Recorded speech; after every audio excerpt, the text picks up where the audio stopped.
Praise the Lord. கர்த்தருடைய பரிசுத்த நாமம் மகிமைப்படுவதாக. இன்றைய தியானம் நெகேமியா 12ஆம் அதிகாரம் மற்றும் 13ஆம் அதிகாரம்.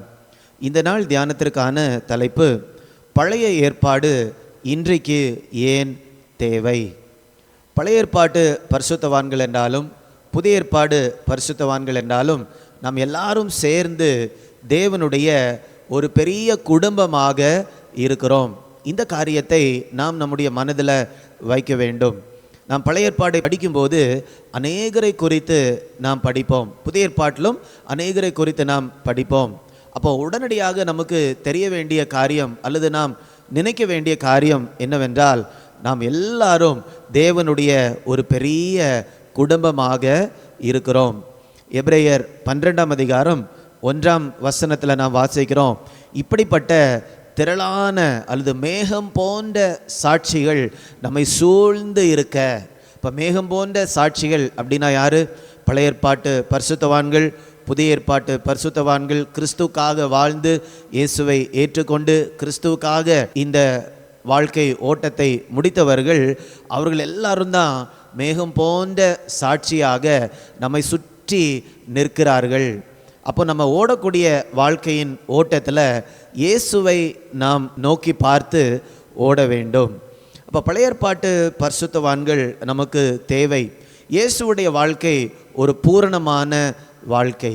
இயேசுடைய வாழ்க்கையிலிருந்து நம்ம அநேக காரியங்களை கற்றுக்கொள்ளலாம். ஆனால் இயேசு எந்த விதமான பாவத்தையும் செய்யவில்லை.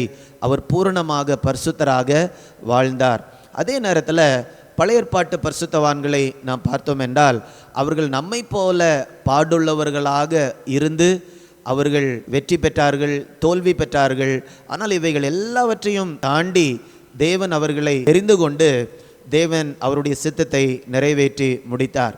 அதனால் நம்ம பழைய ஏற்பாட்டு பரிசுத்தவான்களை படிக்கும்போது நாம் இன்றைக்கு போய்கொண்டிருக்கக்கூடிய பாதையில் இன்னும் அநேகர் போயிருப்பார்கள். அப்போ அந்த இடத்துல அவங்க எப்படி தேவனை பற்றி கொண்டார்கள், அவர்களுடைய வெற்றியிலிருந்து நாம் எதை கற்றுக்கொள்ளலாம், அவர்களுடைய தடுமாற்றங்களிலிருந்து எதை நாம் கற்றுக்கொள்ளலாம், இப்படி நாம் யோசிப்போம் என்றால் பழைய ஏற்பாடு அது நமக்கு பெரிய ஒரு சொத்தாகவே இருக்கும். ஏனென்றால் இந்த பூமியில் நம்ம ஒரே ஒரு முறைதான் வாழ முடியும்.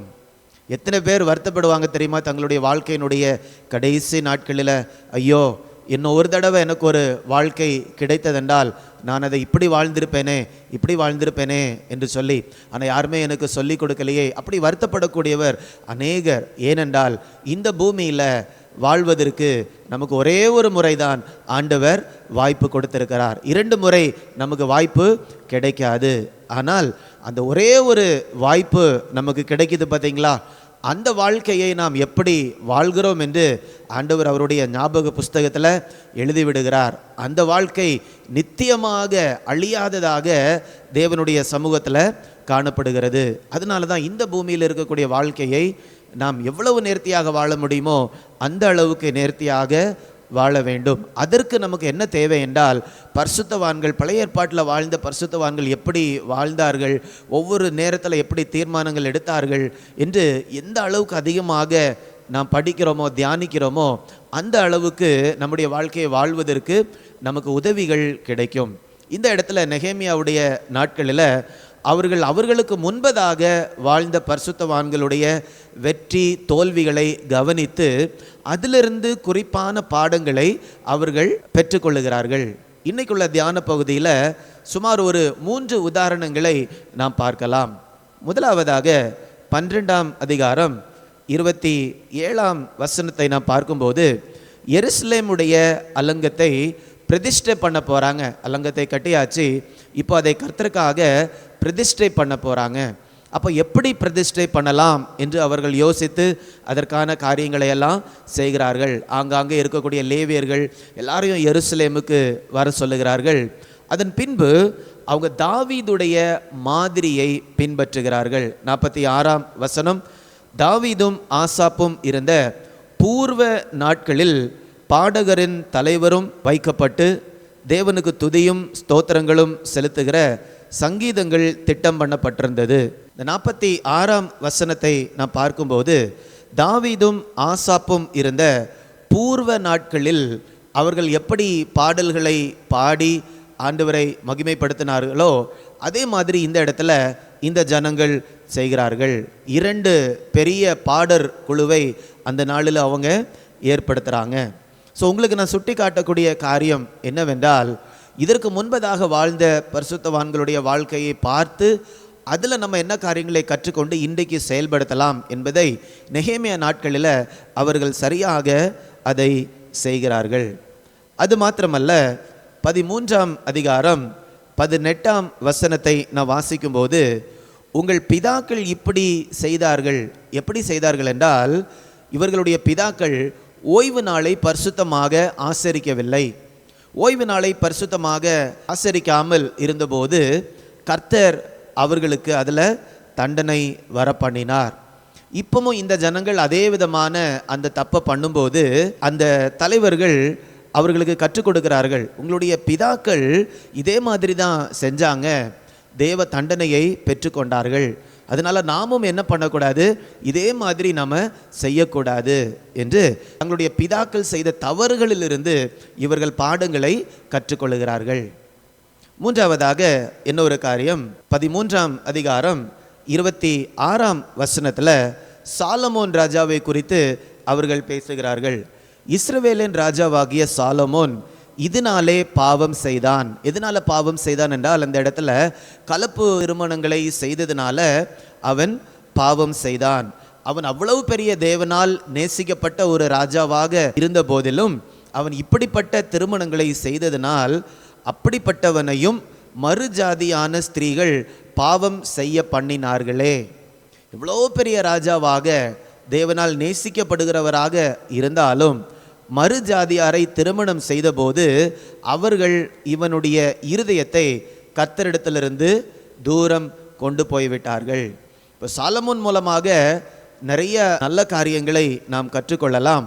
ஆனால் இந்த இடத்துல ஜனங்கள் என்ன கற்றுக்கொள்ளுகிறார்கள் என்றால், சாலமோன் செய்த ஒரு தவறிலிருந்து அவர்கள் பாடத்தை கற்றுக்கொள்ளுகிறார்கள். சாலமோன் அவ்வளோ பெரிய ராஜாவாக இருந்தாலும் அவன் இந்த ஒரு காரியத்தை செய்ததுனால அவன் தேவனை விட்டு தூரம் போய்விட்டான். அதனால நாமும் என்ன பண்ணக்கூடாது, இதே மாதிரி சாலமோன் செய்தது மாதிரி நாமும் செய்யக்கூடாது.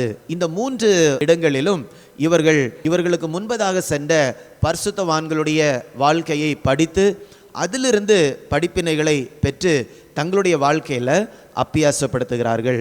இதற்கு தான் நமக்கு பழைய ஏற்பாடு வேண்டும். எப்படி இந்த நெகேமியா செய்தாரோ அதே மாதிரி நம்ம ஒவ்வொரு பழைய ஏற்பாடு பரிசுத்தவான்களை குறித்து படிக்கும்போதும் அவர்களுடைய தவறுகள், அவர்கள் செய்த நல்ல காரியங்கள், இவைகள் எல்லாவற்றிலிருந்தும் நாம் என்ன செய்ய வேண்டும், கற்றுக்கொள்ள வேண்டும்.